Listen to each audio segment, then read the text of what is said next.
আসসালামু আলাইকুম। আমন্ত্রণ মাই টিভি সংবাদে আপনাদের সাথে আছি আমি হাফিজ খন্দকার। শুরুতেই জানিয়ে দেব সংবাদ শিরোনাম। শেখ হাসিনা নরেন্দ্র মোদী বৈঠক, 10টি সমঝোতা স্মারক সই। রাষ্ট্রপতি ভবনে প্রধানমন্ত্রী শেখ হাসিনাকে লাল গালিচা সংবর্ধনা ও গার্ড অব অনার প্রদান। ৭৫তম প্রতিষ্ঠা বার্ষিকী উপলক্ষে কাল সোহরাওয়ার্দী উদ্যানে আওয়ামী লীগের সমাবেশ। রাজনীতিবিদদের দুর্নীতিবাজ প্রমাণ করতে অপপ্রচার চলছে বললেন ওবায়দুল কাদের। রাজশাহীর বাঘায় আওয়ামী লীগের 2 গ্রুপের সংঘর্ষে অন্তত 30 জন আহত, পরিস্থিতি নিয়ন্ত্রণে অতিরিক্ত পুলিশ মোতায়েন।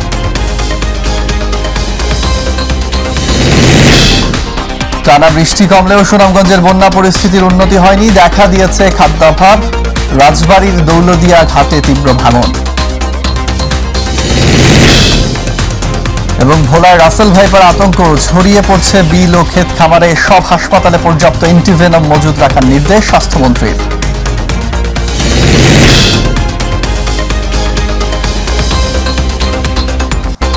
দর্শক, এতক্ষণ শিরোনাম শুনছিলেন, এবারে চলে যাচ্ছে বিস্তারিত সংবাদ।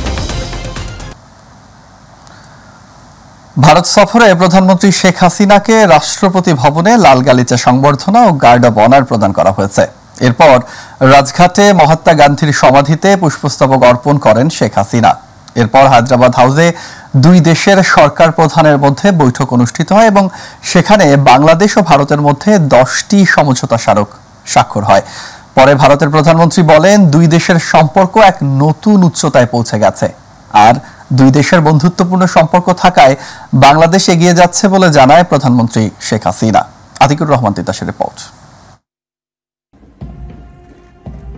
ভারতের আমন্ত্রণে দ্বিপক্ষীয় সফরে দিল্লিতে পৌঁছেই ব্যস্ত সময় পার করছেন প্রধানমন্ত্রী শেখ হাসিনা। সেই ধারাবাহিকতায় সকালে ভারতের রাষ্ট্রপতি ভবনে তাকে রাজকীয় সংবর্ধনা দেয়া হয়।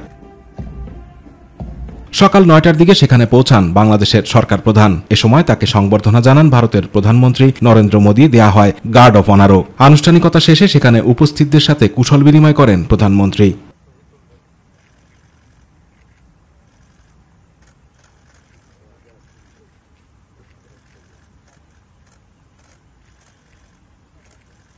এরপর ভারতীয় স্বাধীনতা আন্দোলনের অন্যতম চালিকা শক্তি মহাত্মা গান্ধীর সমাধিতে শ্রদ্ধা জানান বাংলাদেশের সরকার প্রধান শেখ হাসিনা। স্থানীয় সময় 10টার দিকে দিল্লির রাজঘাটে অবস্থিত মহাত্মা গান্ধীর সমাধিতে শ্রদ্ধা জানানো শেষে সেখানে থাকা পরিদর্শন বইয়ে স্বাক্ষর করেন তিনি। এ সময় প্রধানমন্ত্রীকে একটি বই ও মহাত্মা গান্ধীর একটি প্রতিকৃতি উপহার দেয়া হয়। পরে নয়াদিল্লির হায়দ্রাবাদ হাউসে পৌঁছান প্রধানমন্ত্রী শেখ হাসিনা। সেখানে তাকে স্বাগত জানান ভারতের প্রধানমন্ত্রী নরেন্দ্র মোদী। পরে তার সাথে দ্বিপাক্ষিক বৈঠকে বসেন শেখ হাসিনা। বৈঠকে 2 দেশের মধ্যে রেল সংযোগ বাড়ানো ও ডিজিটাল পার্টনারশিপ সহ 10টি সমঝোতা স্মারক স্বাক্ষর হয়। এরপর ভারতের প্রধানমন্ত্রী বলেন, 2 দেশের সম্পর্ক এখন এক নতুন উচ্চতায় পৌঁছে গেছে। क्योंकि हमारी सरकार के तीसरे कार्यकाल में प्रधानमंत्री शेख हसीना जी हमारी पहली स्टेट गेस्ट है। फ्रेंड्स, बांग्लादेश हमारी neighbourhood first policy, act east policy, vision Sagar और इंडो पैसिफिक विजन के संगम पर स्थित है। আর প্রধানমন্ত্রী শেখ হাসিনা বলেন, ভারত ও বাংলাদেশের মধ্যে বন্ধুত্বপূর্ণ সম্পর্ক থাকায় বাংলাদেশ এগিয়ে যাচ্ছে। এ সময় নরেন্দ্র মোদীকে বাংলাদেশ সফরের আমন্ত্রণও জানান তিনি। নতুন সরকার, আমাদেরও বলতে গেলে নতুন সরকার, যেহেতু আমরা প্রায় 5 মাস অতিক্রম করেছি, নবযাত্রা শুরু হয়েছে উন্নয়নের পথে, বন্ধুত্বের পথে, সেটাই আমি বলতে চাই। এর আগে শুক্রবার নয়াদিল্লির তাজ হোটেলে প্রধানমন্ত্রী শেখ হাসিনার সঙ্গে বৈঠক করেন ভারতের শিল্পপতিদের সংগঠন confederation of Indian industry CII। এই বৈঠকে প্রধানমন্ত্রী বাংলাদেশে বিনিয়োগ বাড়াতে ভারতের শিল্পপতিদের প্রতি আহ্বান জানান। সন্ধ্যায় একই হোটেলে প্রধানমন্ত্রীর সঙ্গে সৌজন্য সাক্ষাৎ করেন ভারতের পররাষ্ট্রমন্ত্রী ডক্টর S জয়শঙ্কর। আতিকুর রহমান তিতাস, মাই টিভি। নির্বাচনী ইশতেহার বাস্তবায়ন এবং দ্রব্যমূল্য নিয়ন্ত্রণ করাই এখন লক্ষ্য বলে জানিয়েছেন আওয়ামী লীগ সাধারণ সম্পাদক ওবায়দুল কাদের। দলের প্রতিষ্ঠাবার্ষিকী উপলক্ষে আয়োজিত সমাবেশস্থল রাজধানীর সোহরাওয়ার্দী উদ্যান পরিদর্শন শেষে তিনি কথা জানান। ওবায়দুল কাদের বলেন, রাজনীতিবিদদের দুর্নীতিবাজ প্রমাণ করতে অপপ্রচার চালাচ্ছে একটি মহল। সাইদুর রহমান আবিরের রিপোর্টে দেখুন বিস্তারিত। আর একদিন পরেই 23 জুন রোববার ঐতিহ্যবাহী প্রাচীন রাজনৈতিক সংগঠন বাংলাদেশ আওয়ামী লীগের ৭৫তম প্রতিষ্ঠাবার্ষিকী। এ উপলক্ষে নেওয়া হয়েছে নানা উদ্যোগ। তৃণমূল থেকে কেন্দ্র পর্যন্ত সর্বত্র প্রস্তুতি নেওয়া হয়েছে প্রতিষ্ঠাবার্ষিকী উদযাপনের। মূল অনুষ্ঠান রাজধানীর সোহরাওয়ার্দী উদ্যানে সমাবেশ। কেন্দ্রীয় নেতাদের সাথে নিয়ে সমাবেশ স্থল পরিদর্শনে আসেন আওয়ামী লীগ সাধারণ সম্পাদক ওবায়দুল কাদের। উপস্থিত গণমাধ্যমের কাছে তুলে ধরেন সমাবেশের সবশেষ প্রস্তুতি। স্বতঃস্ফূর্ত, সুশৃঙ্খল, আনন্দঘন উপস্থিতি ঐতিহাসিক সোহরাওয়ার্দী উদ্যানে হবে। দলের ৭৫তম প্রতিষ্ঠাবার্ষিকীতে আওয়ামী লীগের লক্ষ্যের কথা তুলে ধরেন দলের সাধারণ সম্পাদক। আমাদের বার্তা সেই নির্বাচনী ইশতেহারের বাস্তবায়ন, আজকে দ্রব্যমূল্য নিয়ন্ত্রণে আনা, ইনফ্লেশন নিয়ন্ত্রণে আনা, এই বিষয়গুলো জনস্বার্থে খুব জরুরি এবং আমাদের কমিটমেন্ট। রাজনীতিবিদদের প্রভাব কমে যাচ্ছে কিনা সাংবাদিকদের এমন প্রশ্নের জবাব দেন ওবায়দুল কাদের। এদেশ স্বাধীন করেছে পলিটিশিয়ানরা, এদেশের উন্নয়ন করছে পলিটিশিয়ানরা। সেই পলিটিশিয়ানদেরকে করাপ্ট বানাবার এবং এই পলিটিশিয়ানরা ব্যর্থ, এটা প্রমাণ করার জন্য এক শ্রেণীর লোক আজকে বাংলাদেশে তৎপরতা চালাচ্ছে। আওয়ামী লীগ সভাপতি ও প্রধানমন্ত্রী শেখ হাসিনার রোববার বিকেল ৩টায় সমাবেশ স্থলে প্রধান অতিথি হিসেবে অংশ নেয়ার কথা রয়েছে। সাইদুর রহমান আবির, মাই টিভি, ঢাকা।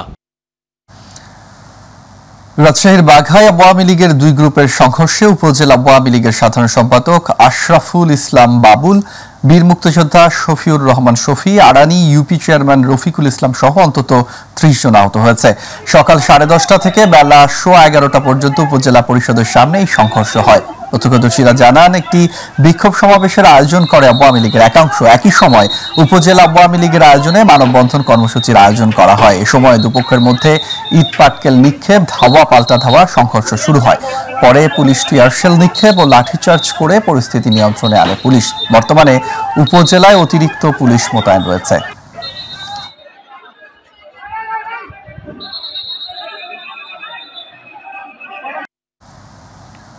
টানা বৃষ্টিপাত কমলেও কমেনি সুনামগঞ্জের প্লাবিত অঞ্চলের পানি। খাবারের অভাবে বসবাসের অনুপযোগী হয়ে পড়েছে আশ্রয় কেন্দ্রগুলো। তবে পানি উন্নয়ন বোর্ড বলছে, বৃষ্টি না হলে দ্রুতই সুরমা নদীর পানি বিপদসীমার নিচে চলে আসবে। সুনামগঞ্জ থেকে প্রতিনিধি আবু হানিফের রিপোর্ট, জানাচ্ছেন ইলিয়াস কমল। গত 24 ঘন্টায় বৃষ্টিপাত না হওয়ায় সুনামগঞ্জে সবকটি নদ নদীর পানি কিছুটা কমলেও এখনো প্লাবিত রয়েছে নিম্নাঞ্চল। বন্যায় চরম দুর্ভোগে পড়েছেন সুনামগঞ্জের প্রায় 6 লক্ষাধিক মানুষ। শুকনো খাবার, সুপেয় পানি, স্যানিটেশনের পর্যাপ্ত ব্যবস্থা না থাকায় বিপাকে রয়েছেন বন্যা দুর্গতরা। গত 3 দিন যাবৎ গবাদি পশু নিয়ে আশ্রয় কেন্দ্রে উঠলেও সেগুলো চোখের সামনে নেতিয়ে পড়েছে খাবারের অভাবে। প্রায় 3 দিন যাবৎ বসবাস করতেছি। বাথরুমের কোনো ব্যবস্থা নাই, বিশুদ্ধ পানির কোনো ব্যবস্থা নাই, যার কারণে আমরা এই যে মানুষগুলো খুবই কষ্টের মধ্যে দিয়ে আছি। অনেকের সাজানো স্বপ্ন ভেসে গেছে ঢলের পানিতে। কিভাবে এই দুর্যোগ কাটিয়ে উঠবেন তা নিয়ে দুশ্চিন্তায় রয়েছেন পানিবন্দীরা। চিরামিরা দে মানছি দে এটা অনেক খায়, অনেক তার মন তো গরু থাকতে হয় না। নদীর পানি কিছু কমছে, আমরা পানি কমছে না। সুনামগঞ্জের 16 পয়েন্টে সুরমা নদীর পানি বিপদসীমার 6 সেন্টিমিটার উপর দিয়ে প্রবাহিত হচ্ছে। বৃষ্টিপাত না হলে দ্রুতই সুরমা নদীর পানি বিপদসীমার নিচে চলে আসবে বলে জানিয়েছে পানি উন্নয়ন বোর্ড। আশা করা যায় যে সুনামগঞ্জে আগামী 24 ঘন্টার ভিতরে সুরমা নদীর পানি স্বাভাবিক লেভেলে চলে আসবে এবং যেসব এলাকাতে পানি অলরেডি প্রবেশ করেছে সেগুলো পানি হয়তো 1-2 দিন সময় লাগতে পারে স্বাভাবিক অবস্থা ফিরে আসতে। জেলা প্রশাসনের তথ্য মতে সুনামগঞ্জের 12টি উপজেলার 1305টি গ্রাম বন্যার পানিতে প্লাবিত হয়েছে। বন্যা কবলিতের জন্য আশ্রয়কেন্দ্র চালু করা হয়েছে 694টি। ইলিয়াস কমল, মাই টিভি। দর্শক, এই মুহূর্তে সুনামগঞ্জ থেকে বন্যা পরিস্থিতির খবর জানাচ্ছেন প্রতিনিধি আবু হানিফ।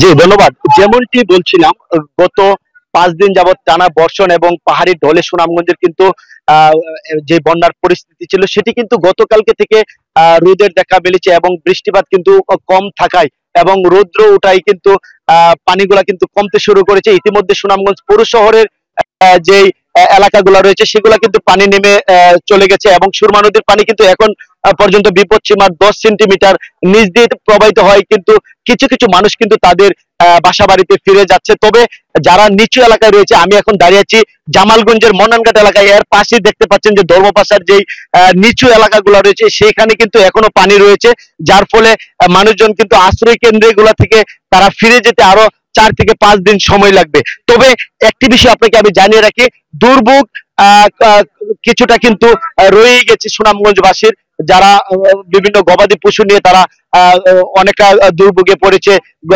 গো খাদ্যের যেই ক্ষয়ক্ষতি হয়েছে, জেলা মৎস্যর যে ক্ষয়ক্ষতি হয়েছে, কৃষির যে ক্ষয়ক্ষতি হয়েছে, সেটি পুষে উঠতে কিন্তু জেলাবাসীর অনেকটা সময় লাগবে। তো এখন পর্যন্ত এই ছিল আমার কাছে সুনামগঞ্জ বন্যার সর্বশেষ।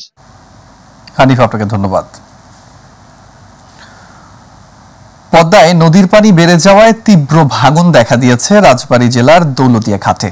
দীর্ঘ 1 সপ্তাহ ধরে পদ্মার পার ভাঙলেও কর্তৃপক্ষের কোনো নজর নেই। আর ভাঙন ঝুঁকিতে রয়েছে 1000 পরিবার, শত শত বসতি ও দোকানপাট। তবে ভাঙন রোধে দ্রুত ব্যবস্থা নেওয়ার আশ্বাস দিয়েছেন উপজেলা প্রশাসন। প্রতিনিধি শেখ মমিনের রিপোর্ট জানাচ্ছেন শামসাবরিদ উচ্ছ্বাস। প্রতিবছরই ভাঙনের শিকার পদ্মাপাড়ের রাজবাড়ী গোয়ালন্দ উপজেলার দৌলতিয়া ইউনিয়নবাসী। ভাঙতে ভাঙতে নিঃস্ব পদ্মাপাড়ের হাজারো মানুষ। রাক্ষসে পদ্মা গিলে খেয়েছে হাজারো পরিবারের শেষ সম্বলটুকু।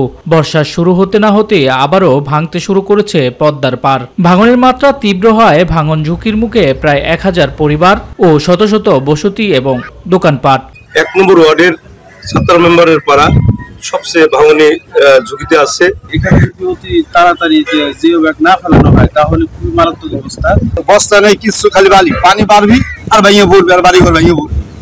অবস্থা দেখলেই তো মানুষের চোখের সবারই চোখে পানি আসে।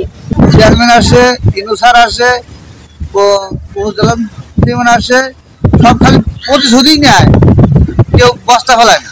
সরকারের ঊর্ধ্বতন কর্মকর্তার কাছে আমরা ফোন দিয়েছি, আবেদন করেছি, সেটার কোনো প্রতিফলন আমরা এখনো পাইনি।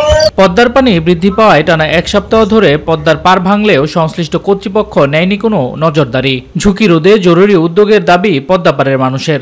প্রতি মুহূর্তে একটা করে বাড়ি চলে যাচ্ছে। ভাঙন ঝুঁকিতে আছে হাজারো পরিবার। নম্বর ঘাটে যদি তারা বস্তা মানে প্রোটেকশনের কাজ না করে তাহলে আর এই 7 নম্বর ঘাটে ফেরি চলবে না।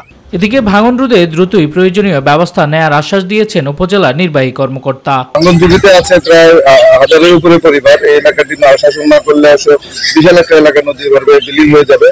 আর একটি বাড়ি গত সপ্তাহে যে আমরা যে কাজ করেছি বিআইডব্লিউটিএ, সেখানে কিন্তু একটি রাস্তা ধসে গিয়েছে এবং সেটা আমাদের তালিকার মধ্যে রয়েছে। শামসাবরিদ উচ্ছ্বাস, মাই টিভি নিউজ ডেস্ক। কেন বারবার বন্যা হয়? বন্যার ফলে প্রতি বছর ক্ষতি হয় হাজার হাজার কোটি টাকার ফসল, ঘটে প্রাণহানিও। বারবার এমন বন্যার কারণ হিসাবে আবহাওয়া বিশেষজ্ঞরা দায়ী করছেন পাহাড়ি ঢলকে। জানিয়েছেন আগামী 25 জুন পর্যন্ত চলবে বৃষ্টিপাত। আবু সাইদ অপুর রিপোর্টে দেখুন বিস্তারিত। উজান থেকে ধেয়ে আসা পাহাড়ি ঢলের পানি আর গুড়ি বৃষ্টি ও অবিরাম টানা ভারী বর্ষণে উত্তরাঞ্চল সহ দক্ষিণাঞ্চলেও বন্যা পরিস্থিতির উন্নতি, আবার কোথাও কোথাও অবনতিও হচ্ছে। কি কারণে প্রতি বছর এই বন্যার শিকার হয় মানুষজন, তার নিখাত ব্যাখ্যা দিলেন আবহাওয়া পূর্বাভাস কেন্দ্রের এই আবহাওয়া বিশেষজ্ঞ। তুলে ধরেন ভারী বৃষ্টিপাত সহ উজানে পাহাড়ি ঢলের প্রসঙ্গ। বাংলাদেশ সর্বন্ত যে বন্যাটা, আমাদের দেশে যে বৃষ্টিপাত হয় সেটা কিন্তু খুব নগণ্য দায়ী আসলে। এবং এই বৃষ্টিপাত উজানের ঢল যখন আসে করে সেই সময় কিন্তু আমরা বৃষ্টিটা মানে বন্যাটা বেশি হয়ে থাকে। বাংলাদেশের বন্যার জন্য এই আপ স্ট্রিমের বৃষ্টিটা অনেকাংশ দায়ী, বেশিরভাগ ক্ষেত্রে দায়ী। আর অপরদিকে আগামী 25 জুন পর্যন্ত বৃষ্টিপাত অব্যাহত থাকবে বলে জানান এই আবহাওয়া বিশেষজ্ঞ হাফিজুর রহমান। রংপুর, ময়মনসিংহ, সিলেট অঞ্চলগুলোতে বৃষ্টি হচ্ছে এবং সিলেট অঞ্চলের ক্ষেত্রে প্রায় প্রতিনিয়ত ভারী বৃষ্টি বা অতি ভারী বৃষ্টি হচ্ছে। আগামী 25 তারিখের পর থেকে বৃষ্টিপাতের প্রবণতা সারা দেশে বাড়বে। সেই ক্ষেত্রে এখন যে ব্যবসা গরম বা অসহনীয় গরম যেটা আছে এটা অনেকাংশে কমে আসবে। বন্যার ফলে প্রতি বছর ক্ষতি হয় হাজার হাজার কোটি টাকার ফসল, পানির নিচে চাপা পড়ে অনেক স্বপ্ন। আর প্রাণহানি এটা তো প্রতি বছর ঘটেই থাকে বন্যার সময়। শুধু গ্রাম নয়, নগরকেও অনেক সময় তছনছ করে দেয় এই বন্যার পানি। আবু সাইদ অপু, মাই টিভি, ঢাকা। হঠাৎ করেই উপকূলীয় জেলা ভোলায় বেড়ে গেছে সাপের আতঙ্ক। আর যখনই সে সাপ খাল বিল ক্ষেত খামারে বিভিন্ন জালে ধরা পড়ছে, সেটি আতঙ্কিত রাসেল ভাইপার সাপ বলে দেখা যাচ্ছে। এ নিয়ে ভোলা জেলার প্রায় উপজেলার মানুষ দিশেহারা হয়ে আছে, ঘুমাতে পারছেন না, বিছানায় কখন যেন কি হয়। প্রতিনিধি আরিফ হোসেন লিটনের রিপোর্ট জানাচ্ছেন জুবাইর রহমান। ভোলার বাসাবাড়ি থেকে একের পর এক ধরা পড়ছে ভয়ঙ্কর বিষধর সাপ রাসেল ভাইপার। এতে সাধারণ মানুষের মাঝে সৃষ্টি হয়েছে আতঙ্ক। ভোলার লালমোহনে প্রথম ধরা পড়ে রাসেল ভাইপার, পরে বোরহানুদ্দিন উপজেলা ও ভোলার সদরের পৃথক দুটি জায়গায় এ ভয়ানক রাসেল ভাইপার ধরা পড়েছে।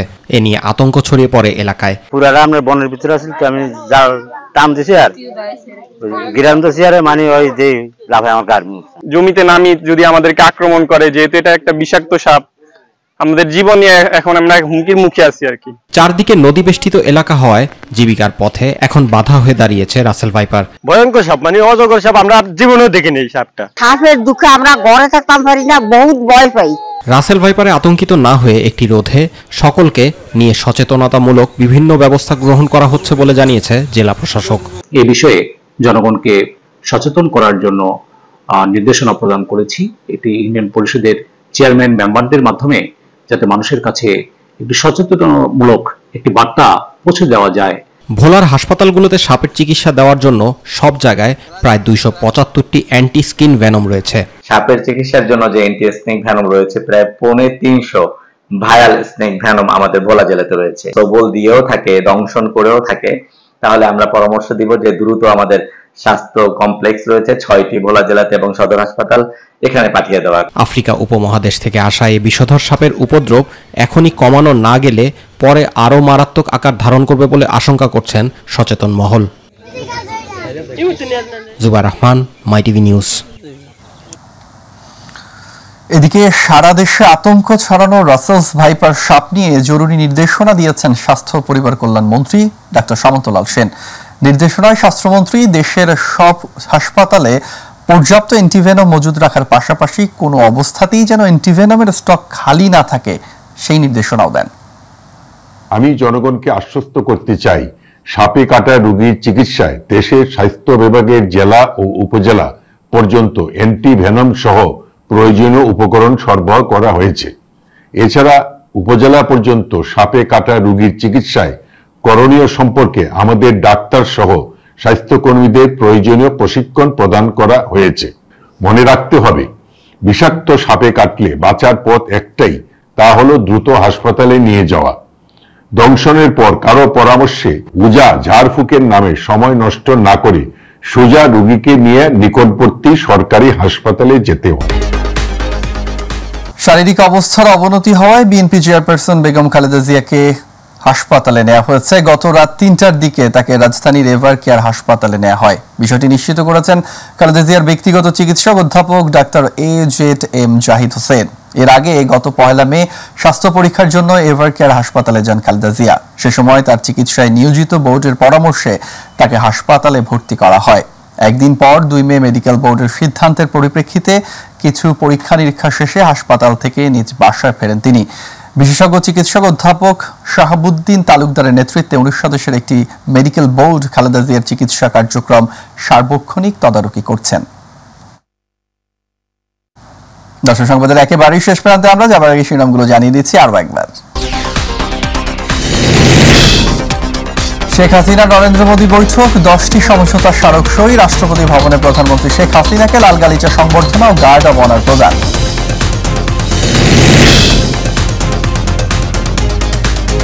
সোহরাওয়ার্দী উদ্যানে আওয়ামী লীগের সমাবেশ, রাজনীতিবিদদের দুর্নীতিবাজ প্রমাণ করতে অপপ্রচার চলছে বললেন উপাচার্য। রাজশাহীর বাঘায় আওয়ামী লীগের 2 গ্রুপের সংঘর্ষে অন্তত 30 জন আহত, পরিস্থিতি নিয়ন্ত্রণে অতিরিক্ত পুলিশ মোতায়েন। টানা বৃষ্টি কমলেও সুনামগঞ্জের বন্যা পরিস্থিতির উন্নতি হয়নি, দেখা দিয়েছে খাদ্যাভাব। রাজবাড়ীর দৌলদিয়া ঘাটে তীব্র ভাঙন। এবং ভোলায় রাসেল ভাইপার আতঙ্ক ছড়িয়ে পড়ছে বিল ও ক্ষেত খামারে, সব হাসপাতালে পর্যাপ্ত অ্যান্টিভেনম মজুত রাখার নির্দেশ স্বাস্থ্যমন্ত্রী।